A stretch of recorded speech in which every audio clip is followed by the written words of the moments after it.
Alors, on va ouvrir la parole de Dieu dans l'évangile de Jean et nous ferons la lecture dans la version Summer. Elle va s'afficher sous vos yeux. Nous sommes toujours avec Jean. Et du reste, alors soit à votre grande joie ou à votre tristesse, ça sera la dernière sur la série de la vie des disciples. Déjà? Qui a dit déjà? Tu as loupé quelques cultes, c'est pas possible.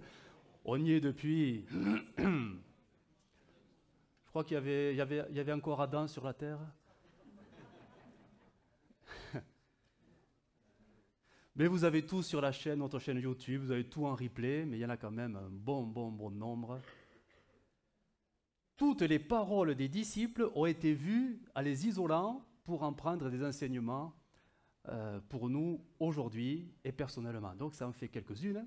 Sauf que tout le monde n'a pas eu le même nombre de paroles, hein. Certains ont parlé plus que d'autres, hein. Pierre a beaucoup parlé. Et d'autres, comme Jean, finalement, il a très peu parlé parce qu'il n'y a que 3 paroles. Que 3. Alors on va aller sur cette dernière parole qui était très simple, elle est celle de Jean, elle est peut-être une des meilleures, hein. Vous allez voir. Jean chapitre 21, verset 1. Quelque temps après, qu'est-ce qui s'est passé? Jésus est mort, mais Jésus est ressuscité. Et les anges sont venus voir les disciples pour leur dire « Mais allez en Galilée, c'est là où il va vous retrouver. » Quelque temps après, Jésus se montra encore à ses disciples sur les bords du lac de Tibériade. Voici dans quelles circonstances. Simon-Pierre, Thomas, appelé le jumeau, Nathanaël de Cana, en Galilée, les fils de Zébédée, ça c'est Jean et Jacques, et 2 autres disciples, là on ne connaît pas du tout les bonhommes, se trouvaient ensemble. Simon-Pierre dit aux autres, « Je m'en vais pêcher. Nous aussi, nous y allons avec toi, lui dirent-ils. Et les voilà partis. Ils montèrent dans un bateau, mais la nuit s'écoula sans qu'ils attrapent un seul poisson. » Donc, déception. Déjà le jour commençait à se lever, et voici, Jésus se tenait debout sur le rivage, mais les disciples ignoraient que c'était lui. Et pour cause, il n'avait pas, il semblerait, il n'avait pas l'apparence physique du Jésus qu'ils connaissaient. Jésus s'est manifesté souvent comme ça. Quoi, souvent, 2 fois. Avec les disciples d'Emmaüs. Ils n'ont pas vu que c'était Jésus. Ils ont compris que c'était lui quand il a rompu le pain et que leurs yeux se sont ouverts, mais Jésus, piouf, il est parti. Et on se souvient de Marie de Magdala, qui parlait au jardinier. Mais où tu as mis le corps de Jésus? Eh bien, c'était Jésus le jardinier, mais il avait l'apparence d'un jardinier. À quoi ressemble un jardinier, je ne sais pas. Mais elle n'a pas reconnu Jésus.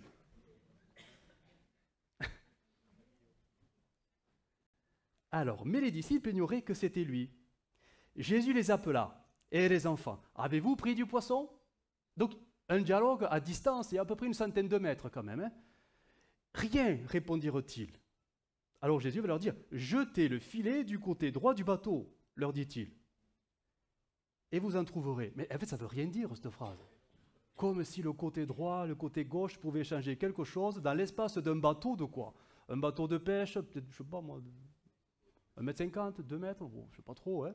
Franchement, est-ce que c'est rationnel comme solution? Certainement pas. Mais ils le font. Ils lancèrent donc le filet et ne purent plus le remonter tellement il y avait de poissons. Le disciple que Jésus aimait, donc on sait que c'est Jean, dit alors à Pierre, et voilà la parole. Quand même, hein, sur 8, ils sont 8 dans le bateau, hein, 8 qui sont déçus de toute la nuit, il y en a un. Les connexions se font dans sa tête, dans son cœur certainement, mais il se rappelle, mais on a déjà vécu cette scène, il y a 3 ans et demi. Et là, il va dire, c'est le Seigneur. En entendant que c'était le Seigneur, donc le plus réactif de tous, Simon-Pierre, qui avait enlevé sa tunique pour pêcher, l'a remis et se jeta à l'eau, et il va nager pendant 100 mètres, pendant combien de temps, on ne sait pas, mais 100 mètres, ça c'est sûr, pour aller sur le rivage et aller voir Jésus, qui n'avait pas l'apparence de Jésus, mais sur la parole simple de Jean, c'est le Seigneur, il a cru de tout son cœur. Tout ça pour dire qu'en fait, Jésus était là, mais personne ne l'a reconnu. Et je crois qu'on n'est pas mieux qu'eux. Jésus est là, et des fois, on ne le reconnaît pas. Pourtant, on sait qu'il est partout. Ça a été dit par notre frère, il est partout parce qu'il est Dieu, mais il est partout parce qu'il nous l'a dit aussi, je serai tous les jours avec vous. Mais quand même, on est tous pareils. Des fois, on a du mal à reconnaître que le Seigneur est là dans les circonstances que nous traversons, que nous vivons, parce qu'on a du mal, c'est tout.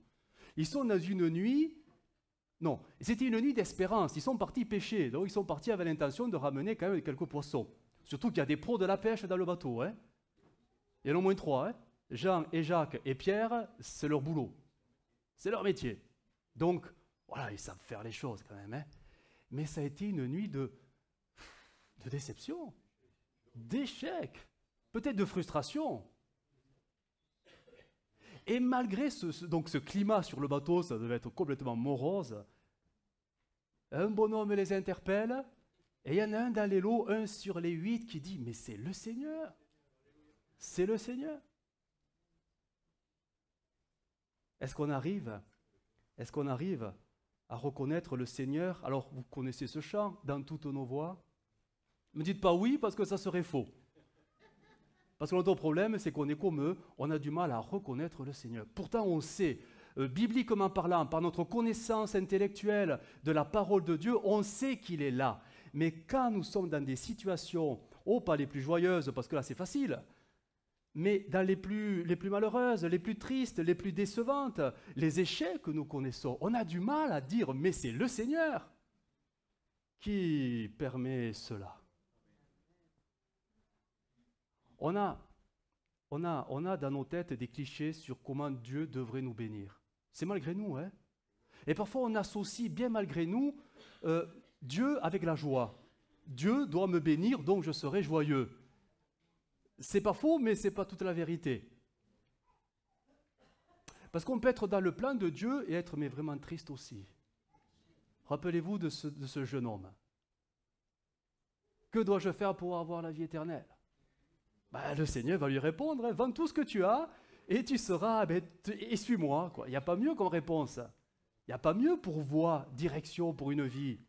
Pourtant, il est reparti à cause de la volonté de Dieu.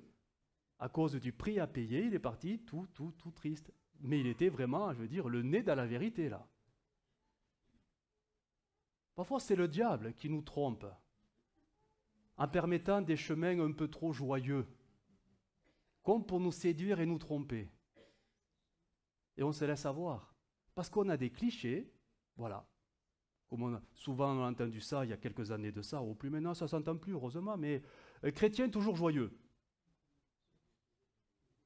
Chrétien toujours joyeux, parce que Dieu te bénira et ça ira toujours bien, parce que Dieu fera en sorte que tu aies le bonheur sur la terre, mais c'est un peu faux, parce que le Seigneur, lui, il poursuit un autre but que notre simple bonheur. Vous savez, il a un plan beaucoup plus grand et beaucoup plus vaste que ça. Le texte qui va s'afficher, bien sûr, il est incontournable pour mon développement ce matin, c'est Romains 8, 28, incontournable. Mais on a vraiment du mal à le comprendre dans sa globalité. Nous savons, et ça c'est pas tout à fait vrai, nous l'apprenons de mieux en mieux, du reste, que toute chose concourt au bien de ceux qui aiment Dieu, de ceux qui sont appelés selon son dessein. Et le dessein de Dieu pour ma vie, pour ta vie, c'est pas que tu sois continuellement joyeux sur la terre. Certainement pas. Mais que tu ressembles de plus en plus à Jésus. Et ça, comme ça nous a été rappelé, je crois, vendredi, on va perdre des plumes.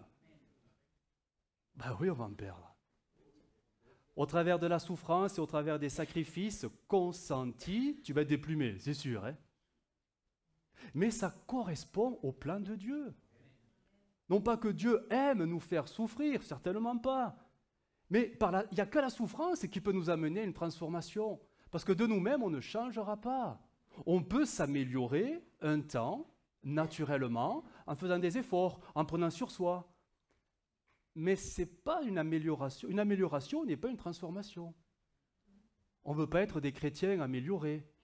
On veut être des chrétiens transformés. Et ça, il n'y a que le Saint-Esprit.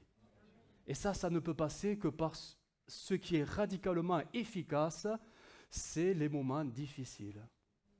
Et Paul, il avait très bien compris, il dira, rassurez-vous, ça va être dur, ça va être douloureux, mais sachez que même dans les moments les plus difficiles, je reprends la parole de Jean, c'est le Seigneur qui sera avec vous.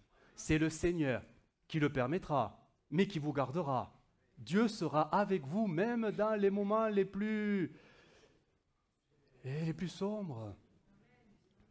Donc, arrêtons de voir le diable qui s'oppose constamment à nos vies. Mais attendez, le diable, il fait que ce que Dieu lui demande. Le diable n'est pas l'auteur de ton malheur. La Bible dit tout le contraire. Dieu est l'auteur des jours heureux comme des jours malheureux. Vous vous rendez compte? Attribuer cette capacité au diable, c'est l'élever encore plus. Attendez, c'est qu'un agent exécuteur de la volonté de Dieu. Celui qui est l'auteur de toutes choses, c'est Dieu. D'accord? Dieu, parfois, et il le fait, on le sait, se sert de la souffrance parce que nous sommes un peu trop durs. Oui, on sommes un peu trop durs. La parole vivante va s'afficher sur ce texte et vous allez voir qu'elle donne une orientation assez significative. Nous savons du reste, et regardez comment c'est formulé, c'est nettement plus joliment dit, que les intentions bienveillantes de Dieu sont à l'origine de tout ce qui nous arrive. Point. Et ça met Dieu au-dessus de tout. Au-dessus de toute ta vie. Pas simplement les jours heureux parce que tu vois visiblement la bénédiction de Dieu, mais au-dessus de ta vie, même dans les jours les plus tristes et malheureux, parce que c'est lui qui règne, et c'est le Seigneur, oui, je le répète, qui les permet. Parce que Dieu poursuit un plan sur ta vie. Il veut te transformer, il veut te changer, et on est tous à l'école de Dieu. On est tous à l'école de Dieu, et on a besoin. On a besoin de comprendre ces choses-là, pas simplement que Dieu est celui qui transforme le mal en bien, ça c'est acquis, on le sait, mais que Dieu, alors je sais ça peut choquer, mais que Dieu est aussi l'auteur de ce qui te fait mal.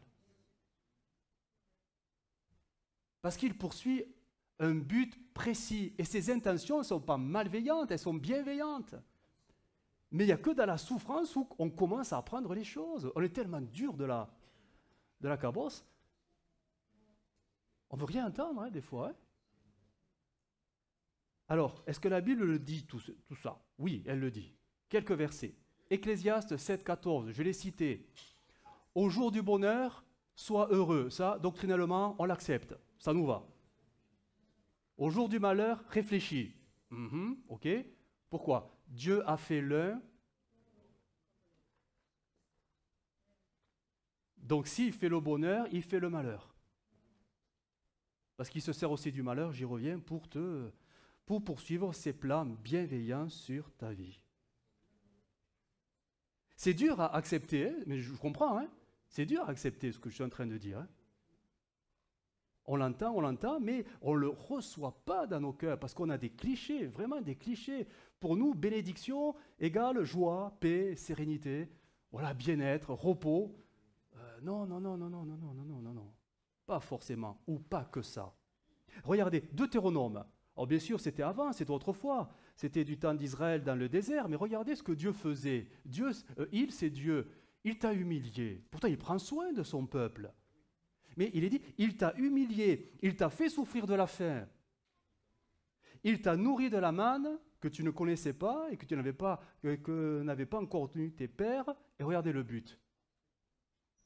Afin de t'apprendre que l'homme ne vit pas de pain seulement, mais que l'homme vit de tout ce qui sort de la bouche de Dieu. Toutes les souffrances que Dieu a permises pendant le désert avaient un but pédagogique.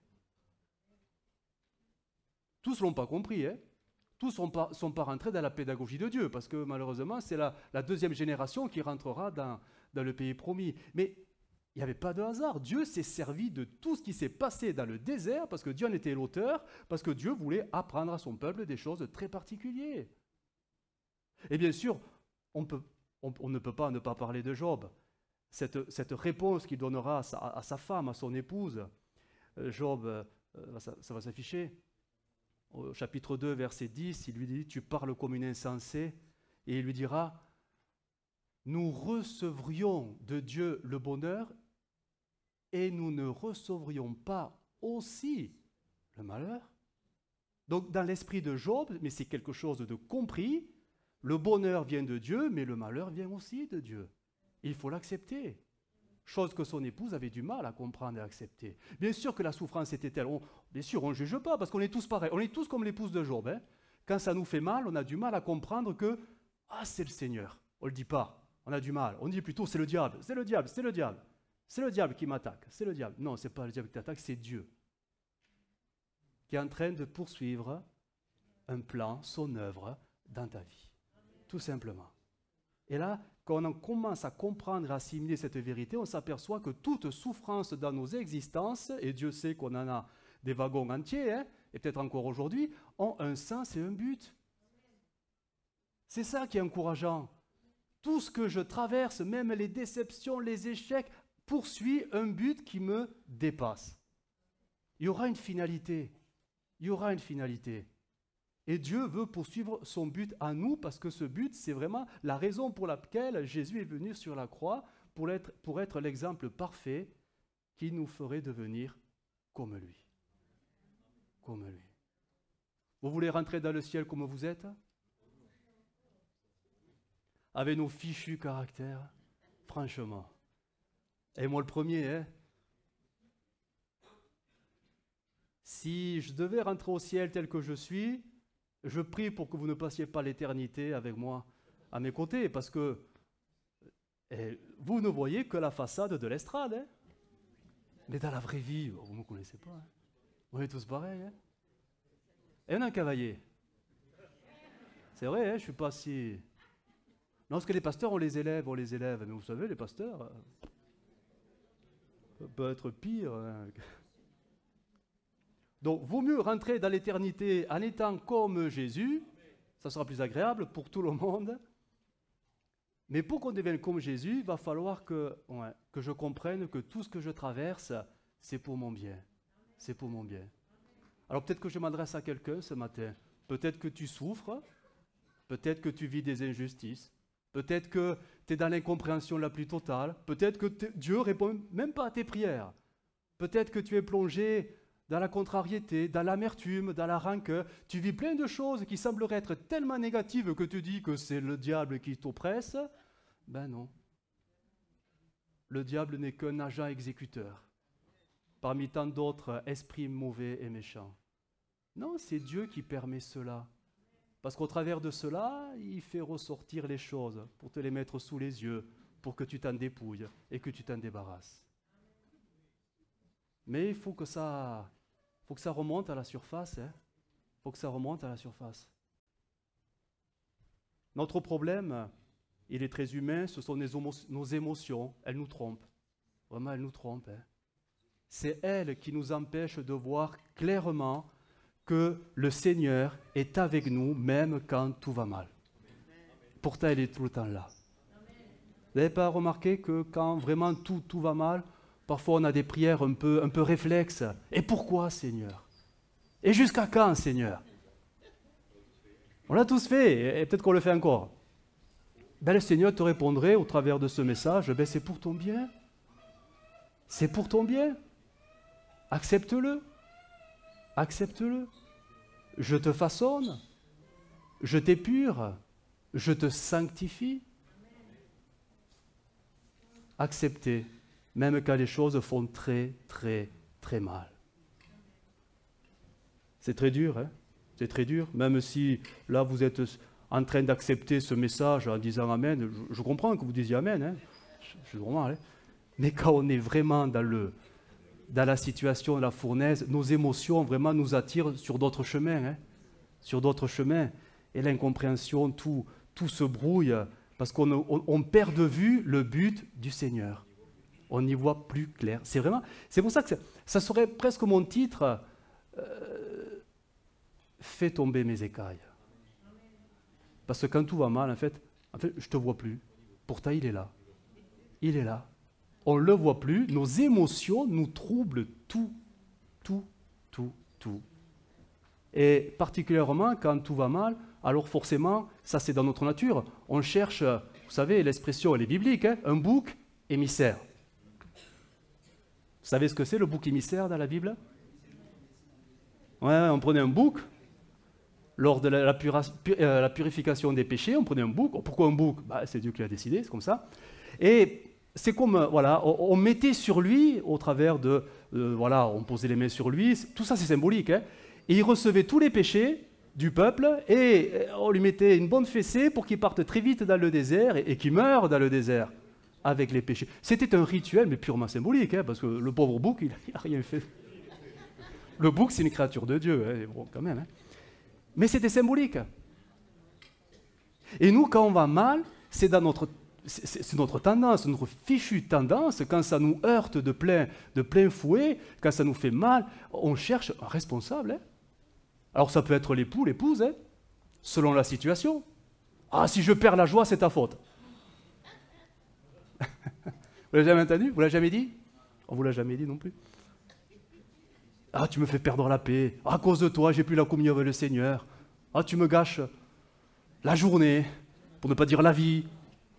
Bref.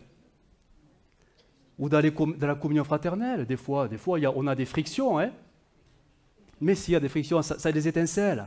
Alors forcément, on s'en prend à l'autre. On s'en prend à l'autre. Parce que ça ne va pas dans notre sens. Ça va plus selon nos émotions, nos sentiments. Alors, bref, on se fait des petites guerres entre nous. Bref, tout ça pour dire qu'en fait, on n'y voit plus, mais on n'y voit plus. On perd cette acuité spirituelle et ce que Jean a vécu, mais en fait, c'est le Seigneur. Le Seigneur, parfois, permet des choses négatives, tout simplement pour que je sois transformé. Il y avait l'apôtre Paul a écrit, je n'ai plus la référence, mais il est dit que dans l'église locale, c'est normal qu'il y ait des faux frères au milieu de nous. Vous voyez jusqu'où va l'apôtre Paul, hein? C'est pour faire briller les véritables enfants de Dieu. Ah ben oui, forcément. Ce n'est pas les faux qui vont briller, hein, c'est les autres. Mais pour qu'ils brillent, il faut un peu d'obscurité, il faut un peu de ténèbres. Et c'est sûr, plus il y a des ténèbres, plus la lumière elle brille. Le Seigneur est celui qui permet des situations, qui est l'auteur de quelques situations au milieu de nous. Bien sûr, le diable a son rôle à jouer quand Dieu lui demande des choses. Mais comprenons qu'en fait, ce que nous vivons et traversons, si on avait tous cette acuité spirituelle, mais ça réglerait très rapidement. Parce qu'on se soumettrait aux situations. Et on ne se heurterait pas à la situation, on ne s'opposerait pas à la situation, mais on l'accepterait comme venant, c'est une école de Dieu. Donc je vais apprendre, je vais me laisser enseigner.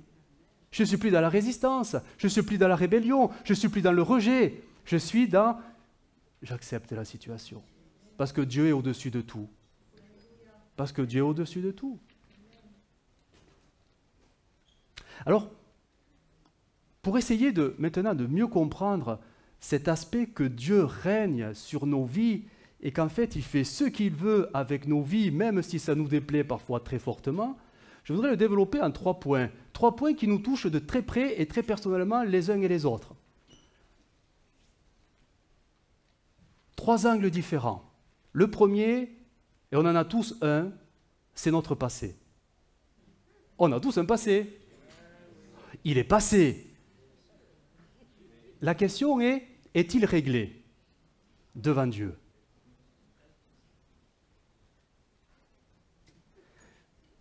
Vous avez remarqué certainement comme moi que combien de chrétiens nés de nouveau souffrent encore aujourd'hui à cause de leur... C'est pas vrai? Ah ben oui Madeleine, je suis d'accord avec toi. Mais oui, oui.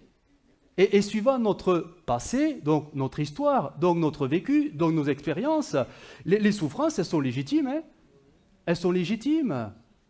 Les chemins qu'on a dû prendre, parfois qu'on a subis, parfois, font que, il y a eu des souffrances et la conversion étant venue peut-être plus tard, c'est étonnant, mais la conversion n'a pas réglé le passé. Parfois ça arrive, qu'à la conversion, nouvelle naissance, des choses se guérissent. Mais chez la plupart, malgré la conversion, attention réelle, hein, le passé, lui, il ne s'est pas guéri. Hein. C'est que le passé, il est toujours présent et on en souffre encore. Et les conséquences. Mais je me trompe ou pas? Des chrétiens peuvent être en souffrance de leur passé et ça a même pu provoquer des traumatismes. Ah, donc on remonte vraiment très loin dans le passé, hein, l'enfance. Quand un enfant est maltraité, vous croyez qu'il guérit comme ça, en regardant le soleil, oh qu'il est beau, il est joli? Non. Vous croyez qu'avec la conversion tout se règle? Non. Comprenons bien la notion de conversion. Vous savez ce texte très connu, si quelqu'un est en Christ, il est une nouvelle création. Les choses anciennes sont passées. Ça veut dire quoi ça? Ça veut dire que ton passé est réglé? Ça ne veut pas dire ça. Ça veut dire que Dieu te donne une nouvelle route pour ton présent et pour ton avenir. On parle de la vie, on parle de la vie spirituelle, de la vie éternelle. Tu vas marcher non plus sur un chemin humain, mais sur un chemin divin et spirituel avec Jésus qui t'accompagne maintenant. Alors certains sont bénis particulièrement lors de cette transition, ils sont guéris de ces choses-là, mais beaucoup ne sont pas guéris et ils vont cheminer avec ces souffrances dans leur vie nouvelle, dans leur vie chrétienne. Ils vont encore souffrir silencieusement, en secret, mais ils vont souffrir. Ça va être un sujet de prière permanent, mais ils vont souffrir à cause de ça. Parfois même jusqu'à dire, mais Seigneur, mais pourquoi ? Pourquoi ? Et pourquoi moi je ne suis pas guéri et un tel, il est guéri ?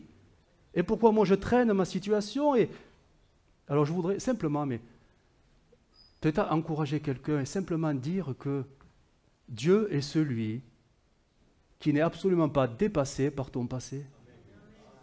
Et comprenez ce que je vais dire, et ça il faut l'accepter, c'est que si Dieu te laisse souffrir de ton passé, c'est que Dieu veut aussi se servir de ça pour t'amener quelque part. Et ça nous échappe, hein. Parce que ça, on a du mal à le comprendre et à l'entendre. Tes souffrances du passé, avant que tu connaisses Jésus, Dieu peut s'en servir encore aujourd'hui pour se révéler davantage à ton cœur.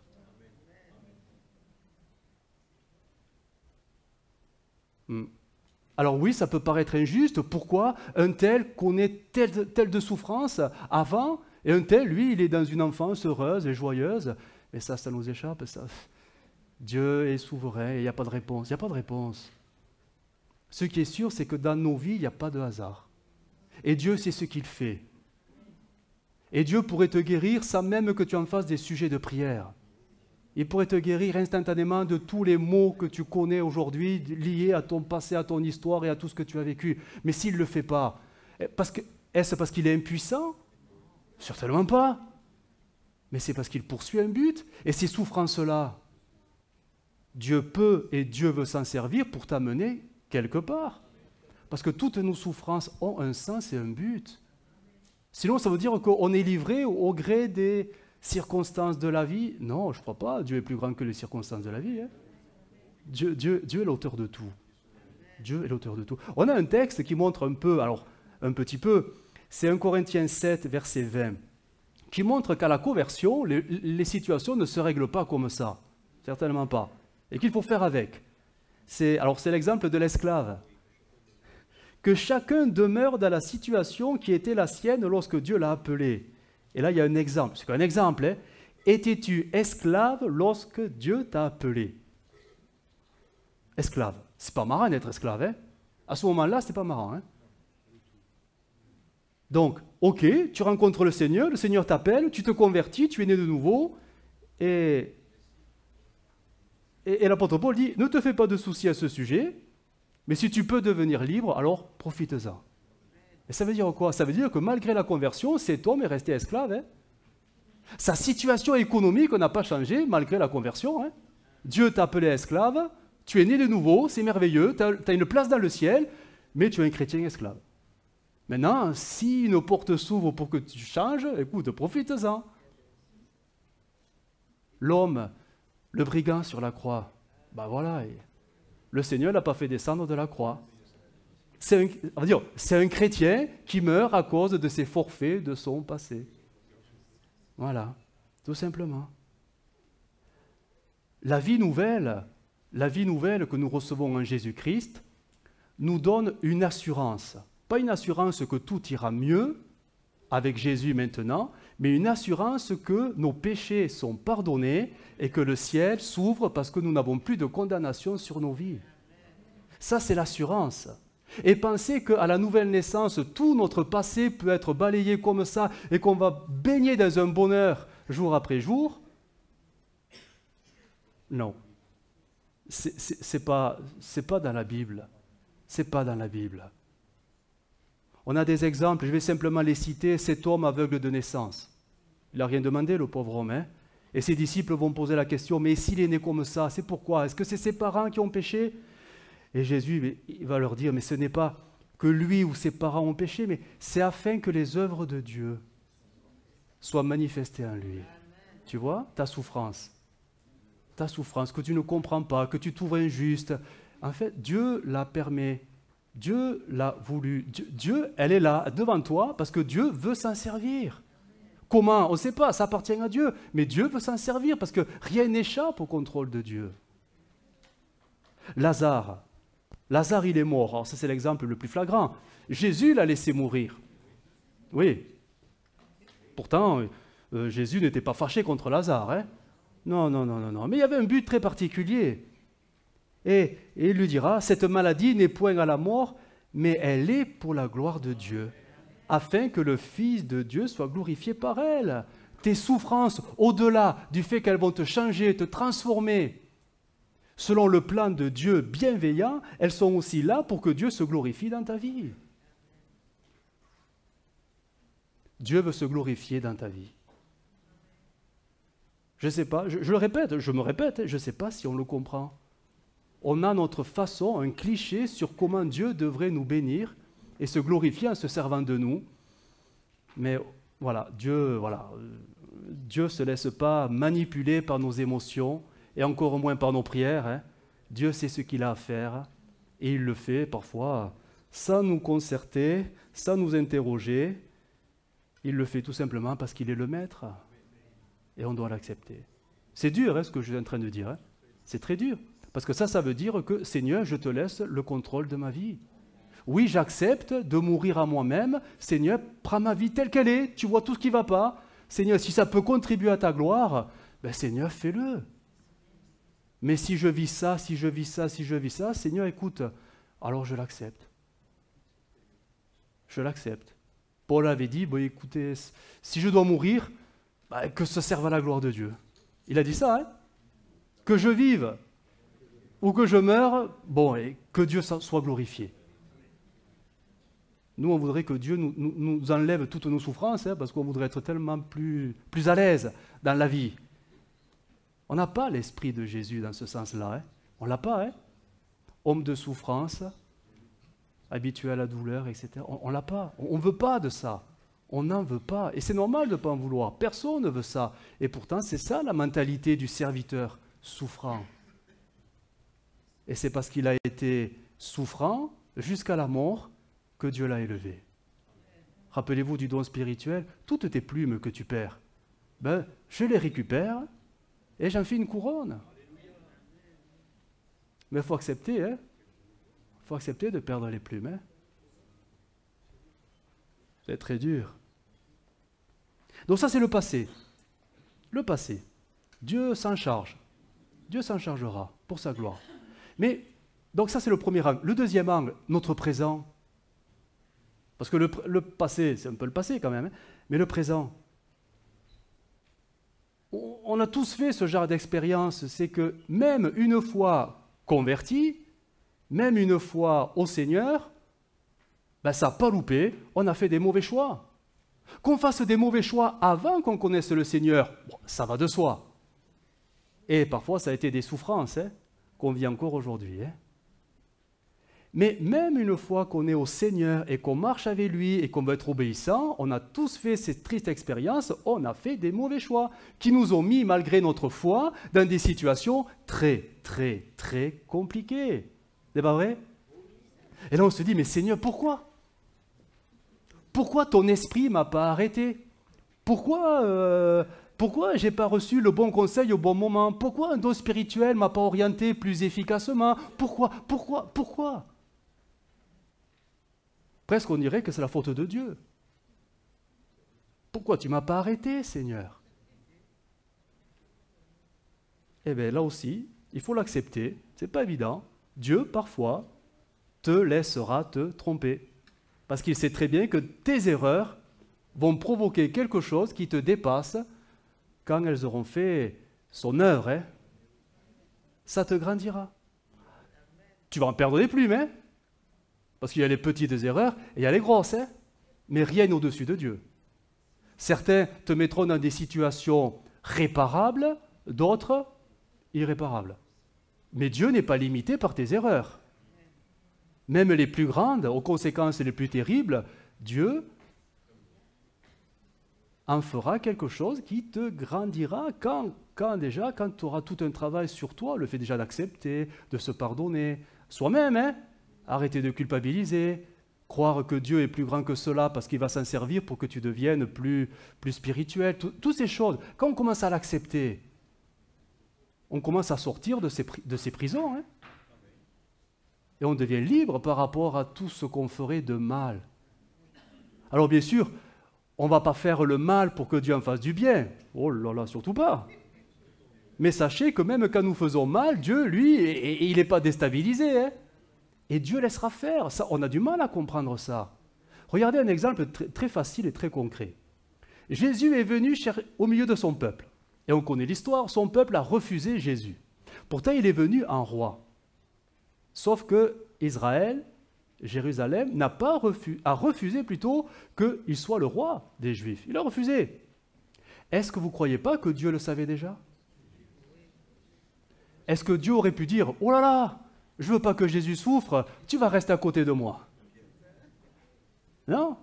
Dieu, écoute, bon, ils vont te rejeter, ils vont te mépriser, ils vont te faire mourir, mais tu vas y aller quand même. Bref, Dieu envoie son fils à la boucherie. On est d'accord, hein? Et Dieu lui dira, tu dis rien surtout, tu te laisses faire. C'est dur, hein? Mais Dieu savait très bien qu'au travers de ce refus d'Israël, rébellion, colère, il en savait déjà la conséquence heureuse qui nous échappe, c'est que grâce à ce refus, l'évangile, la grâce, bascule à toutes les nations. Parce que Israël a refusé son roi, Dieu se tourne vers ceux qui ne le recherchaient pas. C'est étonnant, hein? On se dit, mais Seigneur, c'était le plan de Dieu pour bénir les nations. Mais il y en a un qui a chargé, qui a souffert. Eh bien, ta vie, ben oui, elle va charger, tu vas souffrir, parce que Dieu poursuit un but qui te dépasse totalement, c'est que lui se glorifie et que tu deviennes bénédiction pour toi et pour tous ceux qui sont autour de toi. Mais ça, on ne le voit pas. Vous dites, vous êtes mignon quand vous dites amen. Vous avez raison de dire amen, parce que c'est vrai. Mais vous savez, quand on y est dedans, tout ça, on ne le voit plus. On ne le voit plus. C'est terrible. Dieu nous laissera, pas tout le temps, mais parfois, il te laissera te tromper, parce que Dieu sait qu'avec ça, cette erreur, ça va créer quelque chose, un processus où Dieu va se glorifier dans ta vie, toi tu vas grandir. Voilà, c'est Dieu, c'est l'école de Dieu, c'est l'école du Seigneur. Dieu veut se révéler, Dieu veut se dévoiler, et il se servira de tout ce que tu fais, en bien comme en mal. Donc parfois, c'est vrai, on est découragé, on est désespéré, mais si on avait plus de recul, si nos écailles tombaient, alors on verrait comme jamais. En fait, c'est le Seigneur. C'est le Seigneur qui me conduit. C'est le Seigneur. Vous croyez que Jésus a aimé se retrouver dans le désert, face au diable? Qui l'a mis dans le désert? Le texte dit, le Saint-Esprit le poussa. Alors quand vous poussez quelqu'un, C'est pas l'invita. Oh Jésus, viens. Non, non, non, non, il a poussé. Poussé. Le Seigneur vous conduira dans des chemins. Non, il vous poussera dans des chemins au travers d'erreurs que vous allez commettre, faire, malgré vous. Vous allez prier, Seigneur, montre-moi. C'est pas que Dieu vous trompe, non. Il se sert de nos erreurs. On est enclin aux erreurs parce qu'on se laisse guider par l'affect, par nos émotions, nos désirs, nos projets. Parfois, Dieu dit, bon, allez, on va le laisser prendre son chemin. Et là, on va lui apprendre les choses, tout simplement. Tout simplement. Je reviens à Israël dans le désert. Normalement, la traversée de ce désert se faisait quoi? Une dizaine de jours. Dizaine de jours, hein? 40 ans. Pendant lesquels Dieu va leur apprendre les choses, tout simplement. Alors ce n'est pas une punition en soi, c'est que Dieu s'est servi de la dureté de leur cœur pour leur apprendre des leçons que nous apprenons encore aujourd'hui. Dieu se sert de la dureté de ton cœur pour t'apprendre des choses encore aujourd'hui. Parce que les plumes, il veut te les enlever, hein, tout simplement, pour que tu deviennes comme Jésus. Je crois qu'on est d'accord pour dire que les épreuves nous rendent meilleurs. C'est pas vrai? C'est vrai. Les échecs nous rendent plus dépendants de Dieu. Ouais, c'est souvent là, hein, quand tout va mal, qu'on est brisé, qu'on se met à prier. Oh Seigneur, oh Seigneur, oh Seigneur. Ah oui. Quand on est triste et malheureux, qu'est-ce qu'on fait plus naturellement? On se retire dans le secret de sa chambre. Bref, le brisement nous fait grandir.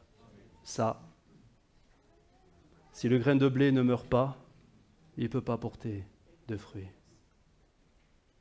Et notre avenir, passé, présent, avenir. Alors là aussi, c'est pour vous encourager, même si ça va être très dur, mais on fera encore des erreurs. On en fera encore. Et pour certains, des grosses. Hein. Ben oui.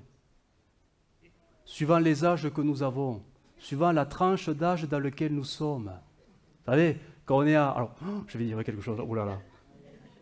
Bon, dites-vous qu'après, il y a les grillades et on sera bien. Hein. Le soleil va sortir.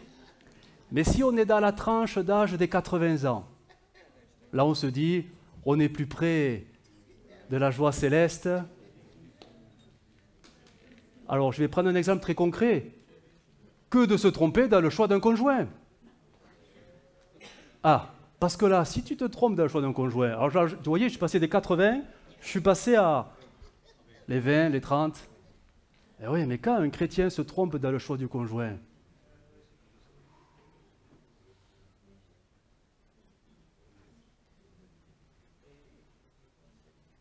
on fera des erreurs. Des grosses, des petites. On en fera. Mais dans toutes nos erreurs, c'est là qu'il faut garder espérance. Dieu peut s'en servir. Dieu s'en servira quand même pour se glorifier. Vous vous rendez compte que si ce n'était pas le cas, on serait des cas désespérés. Et le Seigneur dirait, écoute, bon, là, tu es allé trop loin, je ne peux plus rien pour toi. Débrouille-toi. Et là, on serait fichu.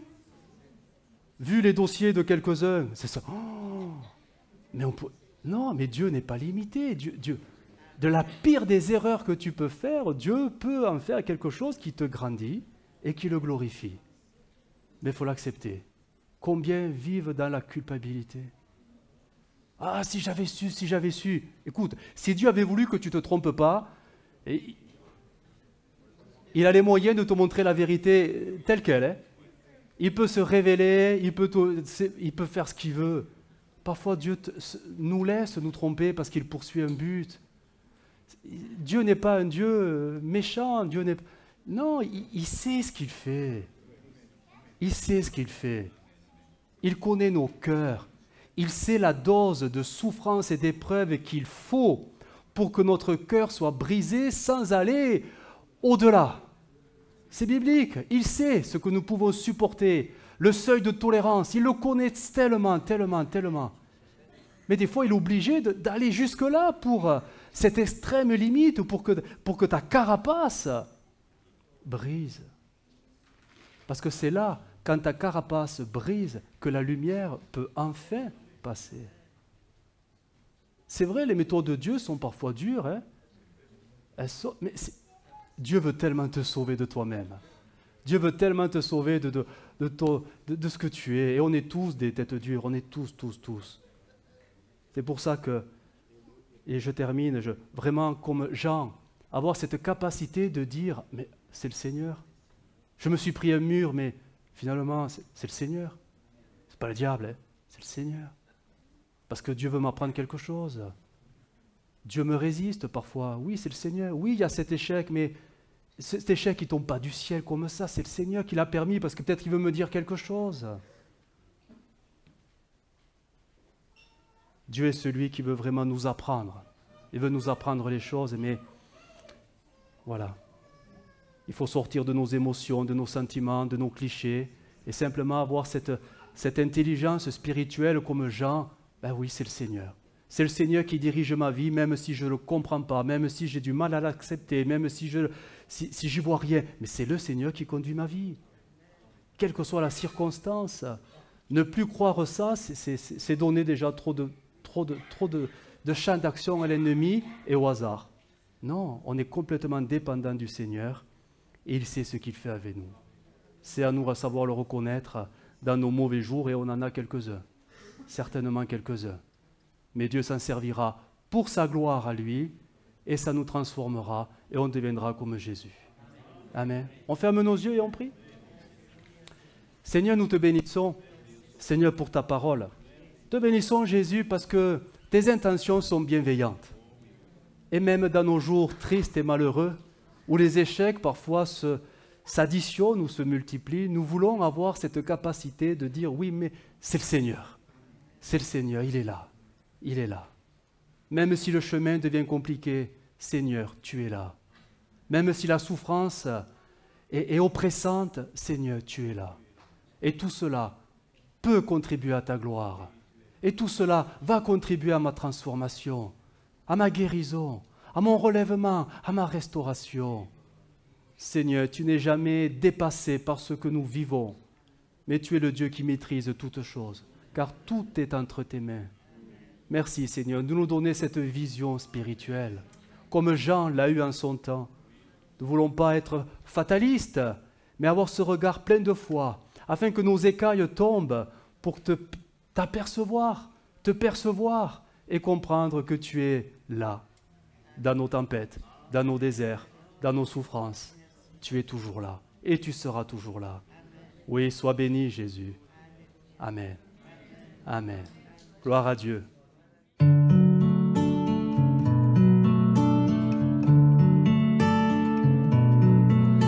Well, I heard there was a secret chord that David played and it pleased the Lord. But you don't really care for music, do ya? Well, it goes like this, the fourth, the fifth, minor fall and the major lift, the baffled king composing hallelujah, hallelujah, hallelujah, hallelujah, hallelujah.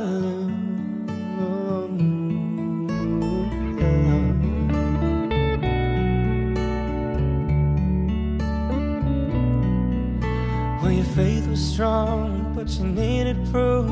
You saw her bathing on the roof, her beauty in the moonlight overthrew you. She tied you to her kitchen chair, she broke your throat and she cut your hair.